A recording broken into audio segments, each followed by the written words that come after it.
वंदे मातरम। नमस्कार, जय श्री राम।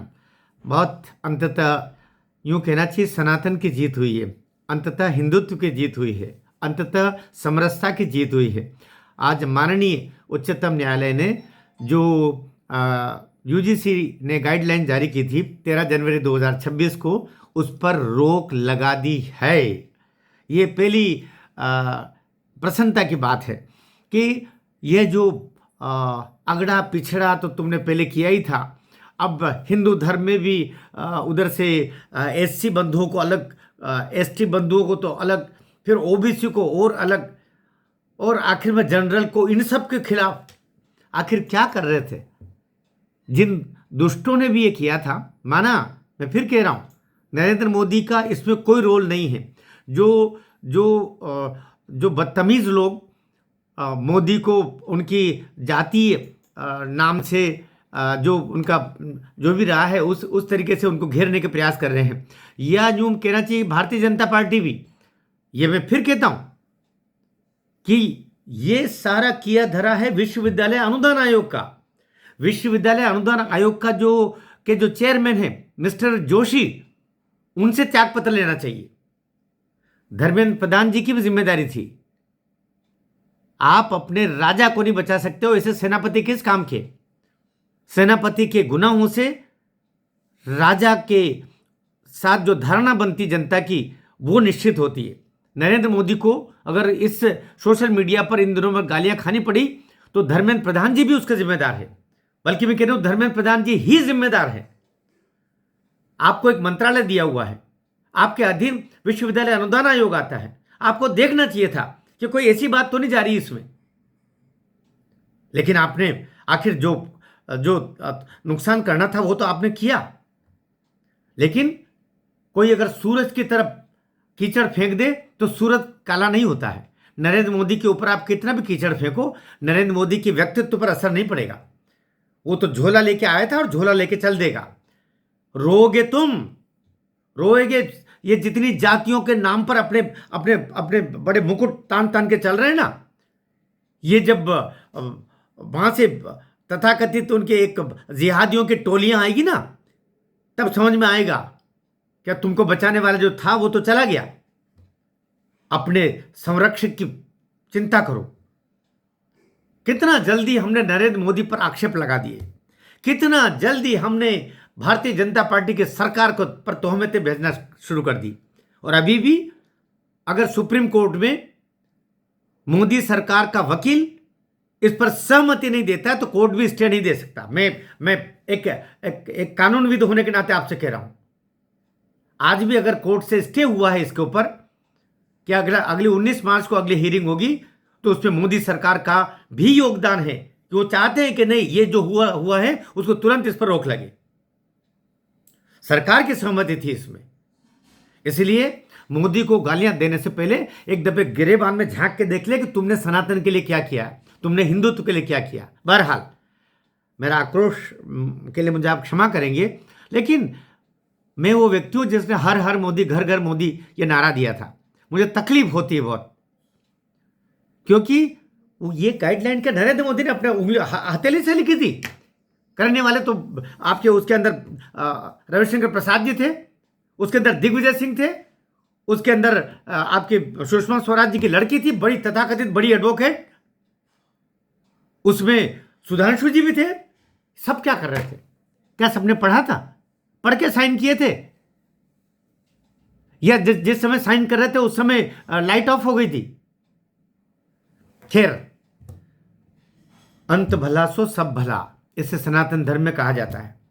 लेकिन मैं सारे बंधुओं से कहता हूं, नरेंद्र मोदी पर संदेह करना बंद करो।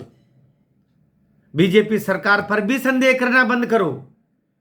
ये जो आजकल लग्जरियस दुनिया वाले कुछ नेता आ गए भारतीय जनता पार्टी में भी, क्षमा करना, वो मोदी के नाम पर सोचते जीत ही जाएंगे, मोदी के नाम पर खाएंगे, मोदी के नाम पर लूटेंगे, मोदी के नाम पर बैंकों में धन जमा करेंगे। लेकिन जब मोदी के को कहीं ना कहीं अपयश में घेरने की बात आती है तो इनके मुंह में दही जम जाता है, तब नहीं बोलेंगे। तो ईश्वर को, सुप्रीम कोर्ट को लाख लाख धन्यवाद कि बहुत बुरा होने से आपने बचा लिया। एक नैरेटिव गढ़ने के लिए पूरा विपक्ष था, चुप बैठा था। मुंह मांगी मुराद मिल गई थी राहुल गांधी को। जाति जनगणना से जो नहीं बन रही थी वो अपने आप हो रहा था, बिना कुछ किए धरे हो रहा था। सब पर पानी फिर गया और सनातन जीता है, हिंदुत्व जीता है, समरसता जीती है। इसलिए अब क्या होगा, ये जो भी गाइडलाइन थी 13 जनवरी 2026 की, वो स्टे हो गई है, काम खत्म। ये जिंदगी में कभी अब लागू नहीं होगी, ये भी आप नोट कर लीजिएगा। इतनी आपत्तियां इसके अंदर है, इतना प्राकृतिक सिद्धांत, जो न्याय का सिद्धांत है, ये उसके खिलाफ बनी हुई थी पूरी। इनके तो अब लागू होने का प्रश्न ही नहीं होता, बल्कि जवाब देना मुश्किल पड़ेगा यूजीसी को। इसलिए यूजीसी के चेयरमैन का तुरंत त्याग पत्र लिया जाना चाहिए। मैं तो मोदी सरकार से मांग करता हूं, यूजीसी के चेयरमैन जोशी की त्याग पत्र की कॉपी आपके टेबल पर तुरंत आ जानी चाहिए, बल्कि उनको आगे लेके देना चाहिए। दूसरी बात, धर्मेंद्र प्रधान जी, आपने भी मोदी सरकार की किरकिरी कराने में कोई कमी नहीं रखी। कहां, किस दुनिया में हो, किधर हो? अब 13 जनवरी 2026 के सारे रेगुलेशंस, सारे ड्राफ्टिंग, सारे गजट नोटिफिकेशन जो नील हो गया है, वो एक तरीके से समाप्त सा हो गया है, स्थगित हो गया पूरा। और 2012 में मनमोहन सिंह सरकार ने जो गाइडलाइन जारी की थी, वो भी कोर्ट के कहने पर ही करी थी, वही लागू रहेगी। अर्थात वहां पर ये जो विभेद है, जो डिस्क्रिमिनेशन है, असमानता का जो है, ये केवल SC ST के विद्यार्थियों के ऊपर लागू होगा। और जो यूजीसी ने अपने मन से जो OBC को घुसेड़ा था, वो समाप्त हो गया। अब केवल SC ST के साथ प्रताड़ना वाला मामला ही विश्वविद्यालयों में, कॉलेजेस में रहेगा। उसी तरीके की जो कॉलेज और विश्वविद्यालय स्तर पर जो समितियां होती वही करेगी, कोई EOC नहीं होगा। जो इक्वल अपॉर्चुनिटी कमेटी है वो नहीं बनेगी।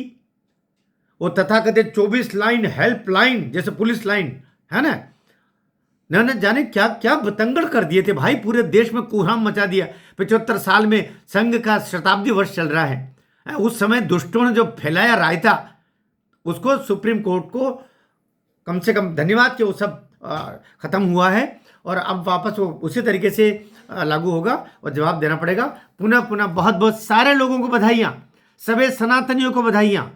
वे लोग माफ़ी मांगे, जो कट्टर हिंदू होगा, जो सही सनातनी होगा, जो सही राष्ट्रभक्त होगा, उसने न मोदी को कुछ बोला होगा, न इस सरकार के लिए कुछ बोला होगा। हाँ, मन में दुखी जरूर हुआ होगा। मन में तो दुखी मैं भी था, बहुत दुखी था मैं, बहुत दुखी था मैं, बहुत दुखी था। लेकिन अब सारे गिले शिकवे समाप्त हो गए हैं। और कई बात है जो, क्योंकि ये सनातन है तब तक ये राष्ट्र है। सनातन कमज़ोर हुआ तो पाकिस्तान बन गया, सनातन कमज़ोर हुआ तो बांग्लादेश बन गया, सनातन कमज़ोर हुआ अफगानिस्तान बन गया, सनातन कमज़ोर हुआ बर्मा बन गया, सनातन कमज़ोर हो रहा है तो पश्चिम बंगाल कहीं बांग्लादेश की तरफ न चला जाए, वैसा ही न हो जाए। सनातन कमज़ोर हो, ज़रा सा हुआ, क्या हुआ था हमारे कश्मीरी हिंदू भाइयों के साथ में। सनातन को कमज़ोर मत होने दो। हिंदू हिंदू भाई भाई, बाकी कौम जहाँ से आई वहाँ से आई। सबको बहुत बहुत बधाई। और मैं थोड़ा भावुक हो गया, मुझे आप क्षमा करना, लेकिन एक रहें, शक्तिमान रहें। लकड़ियों के गट्ठर को कोई उठा के नहीं ले जा सकता है। एक एक लकड़ी को तो सब उठा के भी ले जाएंगे और तोड़ भी देंगे। गट्ठर बने रहो, संगठन में शक्ति है। भारत माता की जय।